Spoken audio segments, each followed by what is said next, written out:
नमस्कार बच्चों, जय श्री कृष्णा। स्वागत है आपका 12th होम साइंस की क्लास में। तो बच्चों, आज हम इकाई 3 शुरू करने जा रहे हैं, वस्त्र एवं परिधान। 21 लेसन, वस्त्र का व्यक्तित्व से संबंध, क्लोथिंग एंड पर्सनालिटी। किस प्रकार से वस्त्र हमारे व्यक्तित्व से संबंधित है या वस्त्रों का हमारे व्यक्तित्व पर क्या प्रभाव पड़ता है, इसके बारे में इस लेसन के अंदर हम पढ़ेंगे। वस्त्रों के क्या कार्य है, क्यों हमें वस्त्र पहनने चाहिए, है ना, और वस्त्रों की बनावट किस प्रकार की होनी चाहिए। तो इन सभी चीज़ों के बारे में हम इस लेसन के अंदर अध्ययन करेंगे। तो चलते हैं बच्चों हम टेक्स्ट बुक की ओर।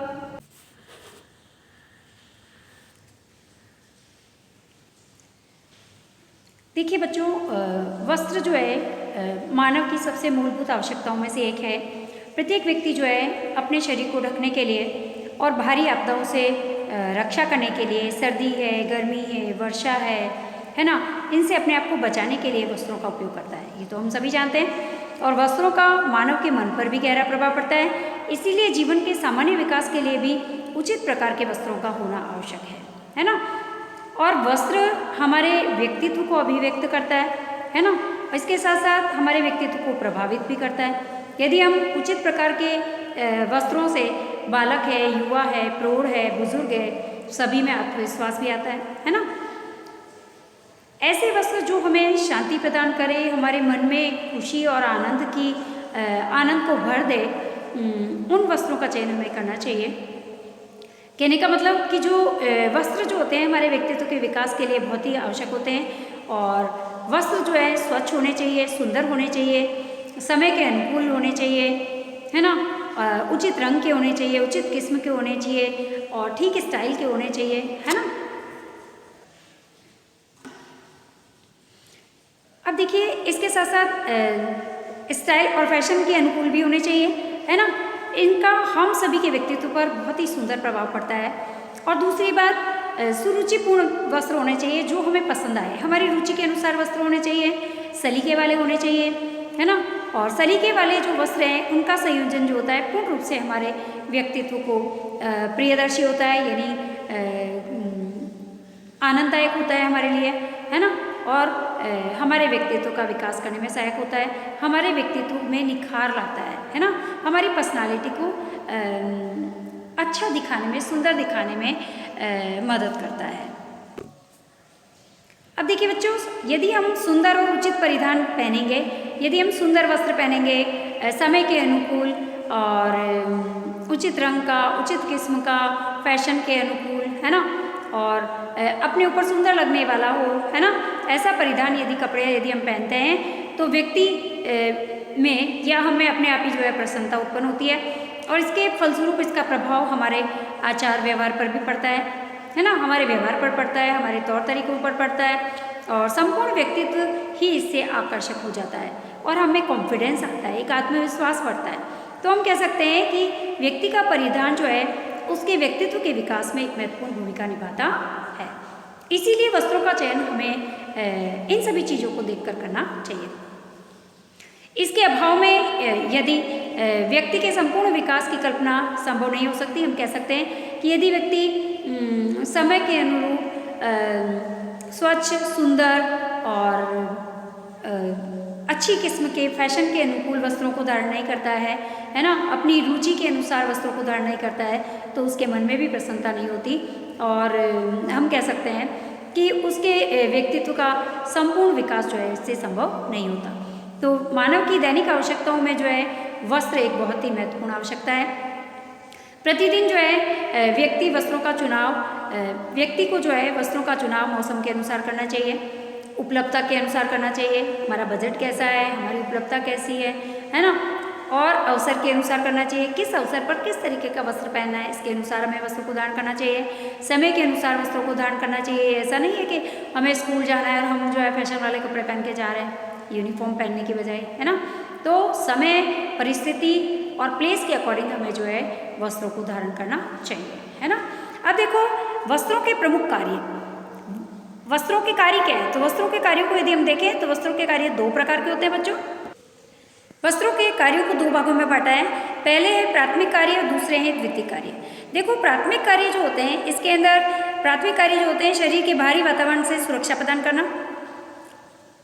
पहला कार्य वस्त्रों का क्या है? यही कार्य है कि ये हमारे शरीर की जो है बाह्य वातावरण से रक्षा करता है, सर्दी से, गर्मी से, वर्षा से हमें बचाता है, धूप से बचाता है ना, हमारी त्वचा की रक्षा करता है और हमें आराम प्रदान करता है, कंफर्टेबल रखता है, हमारे शरीर के अंगों को ढकता है ना। द्वितीय कार्य क्या है? द्वितीय कार्य ये है कि ये हमारी पहचान बनाता है, हमें मानसिक संतोष प्रदान करता है। वस्त्रों को पहनकर हम मेंटली जो है वो पीसफुल रहते हैं और हमारा सामाजिक स्तर पर प्रशंसा भी होती है ना।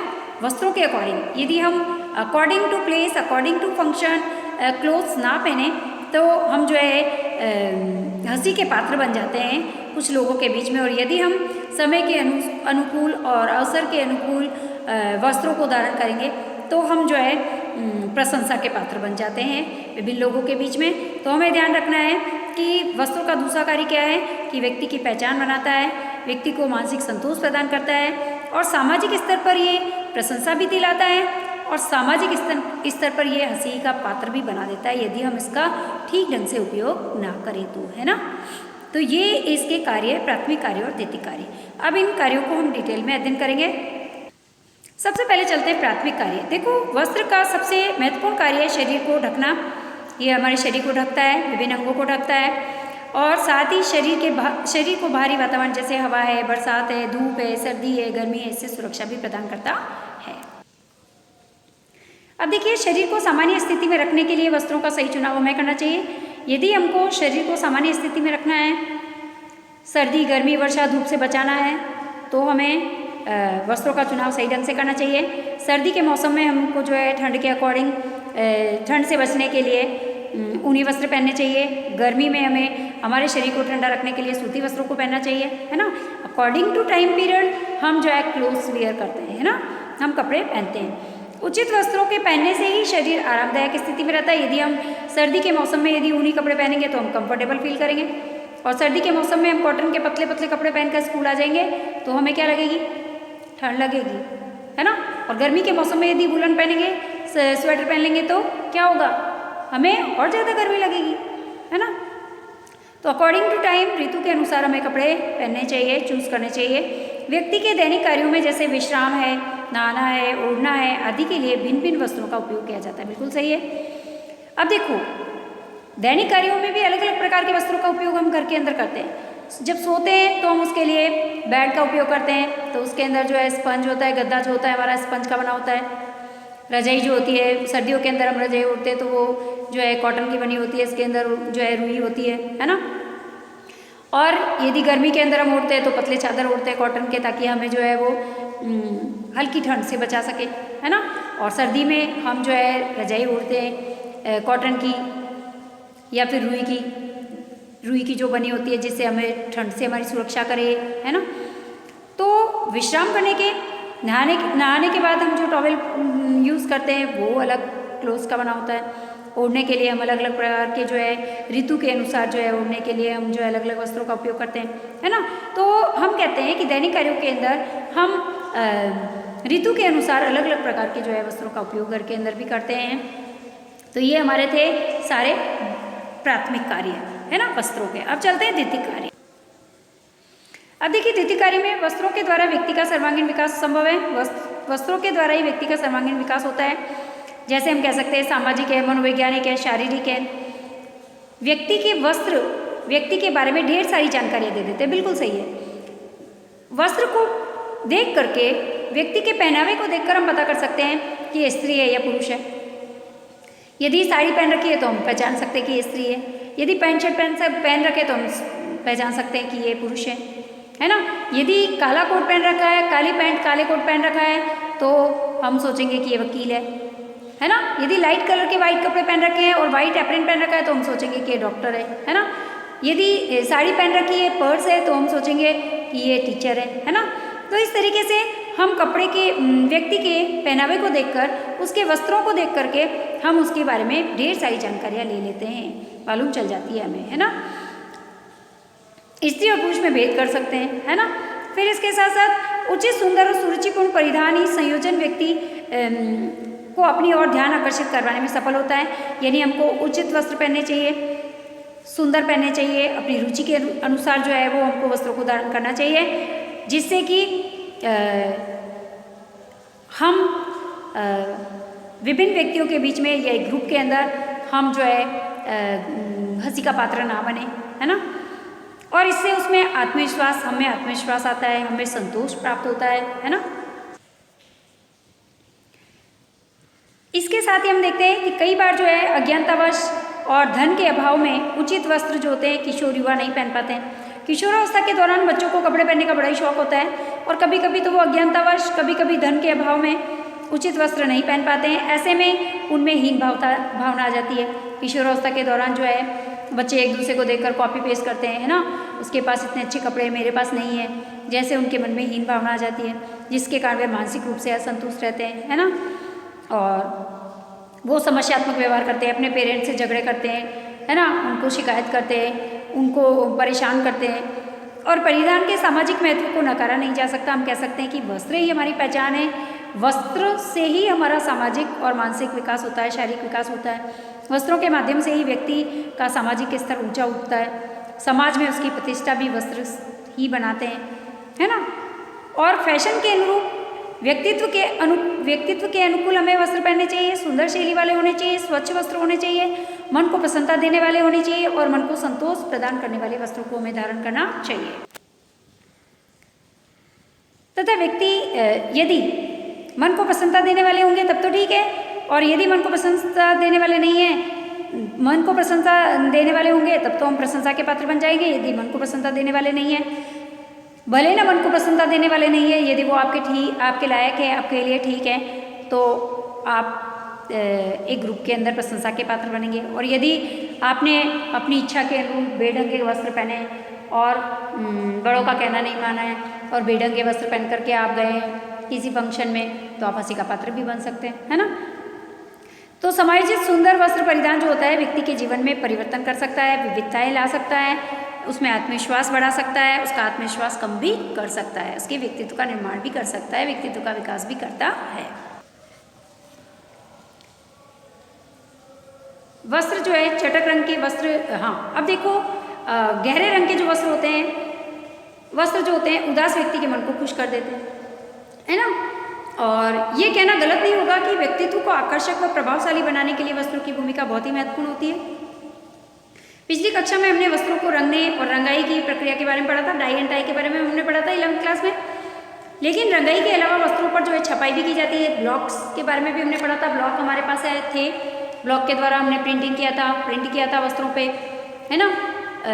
कॉटन के कपड़े के ऊपर हमने विभिन्न डिज़ाइंस जो है वो बनाए थे, है ना, ब्लॉक प्रिंटिंग के द्वारा। तो वस्त्र की आकर्षक छपाई करने के लिए डिज़ाइन और नमूने की आवश्यकता होती है, और वस्त्र जो होते हैं वो सुंदर लगे इसके लिए डिज़ाइन और नमूना कैसा होना चाहिए, कितना बड़ा होना चाहिए, किस आकृति का होना चाहिए, है ना, किस आकृति का होना चाहिए, कैसे रंग का होना चाहिए, ये भी बहुत ज़रूरी है। अरे खाली वस्त्र पहनने से ही मतलब नहीं है, वस्त्र के अंदर वस्त्र के रंग भी जो है हमारे व्यक्तित्व को इफेक्ट करते हैं। इसके साथ साथ उसके अंदर बनी हुई जो डिज़ाइंस होती है वो भी हमारे व्यक्तित्व को इफेक्ट करती है ना।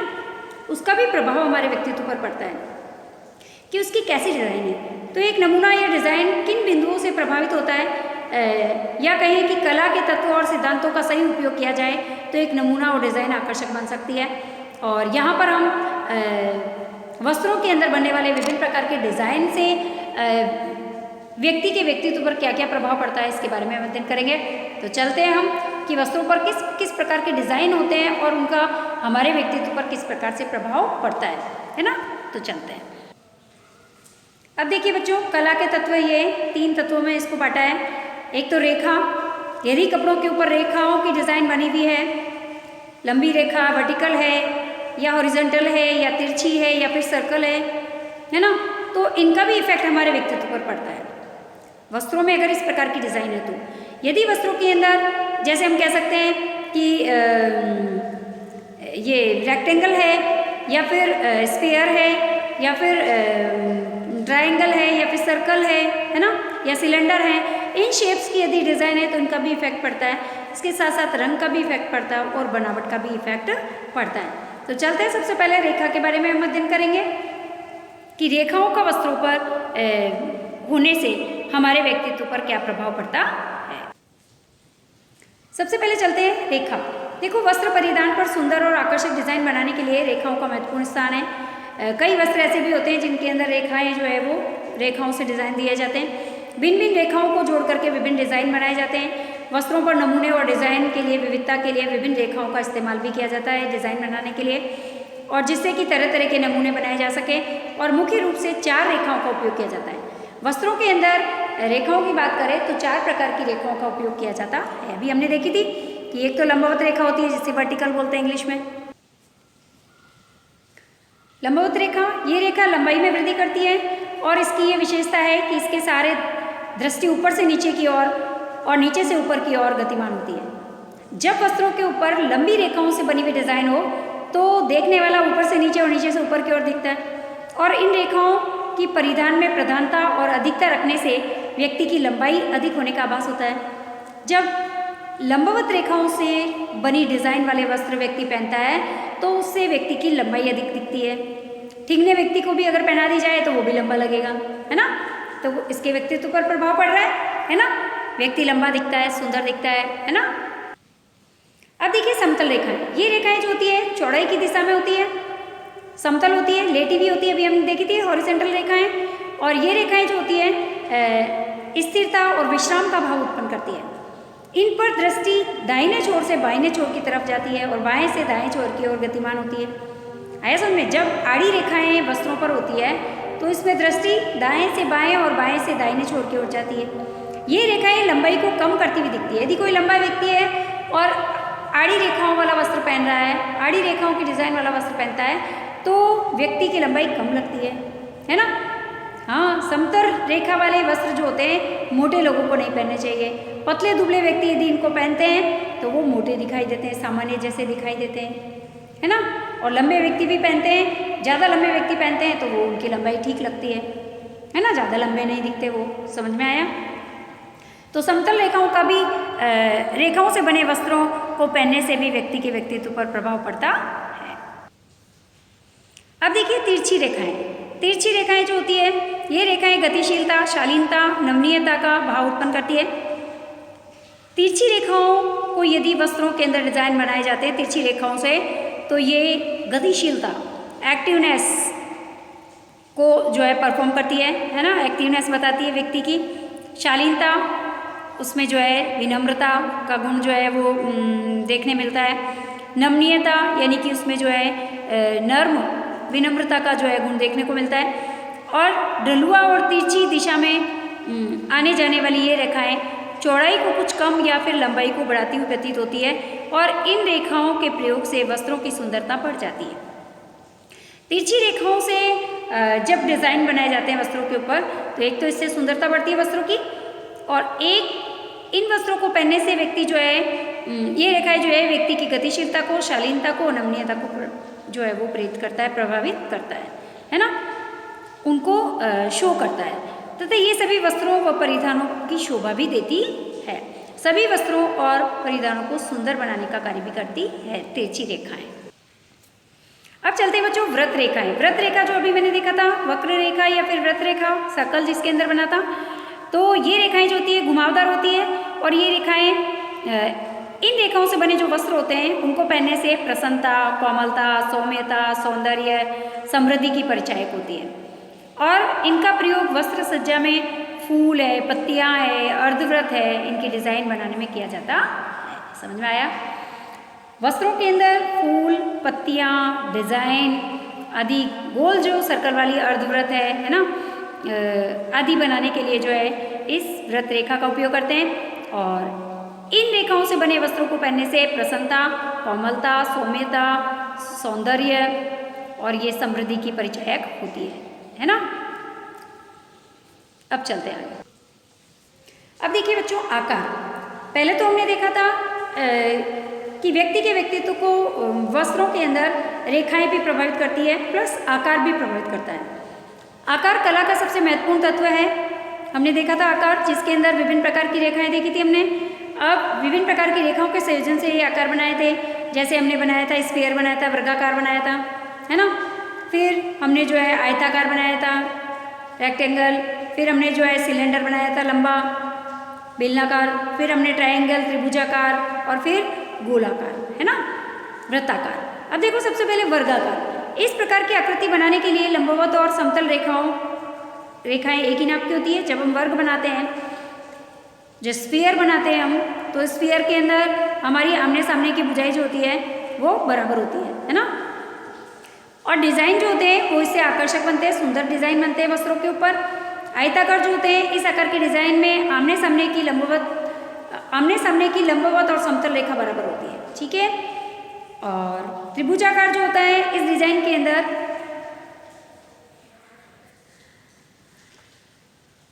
आयताकार जो होता है, इस आकार में डिज़ाइन जो होते हैं आमने सामने की लंबवत और समतल रेखा बराबर होती है।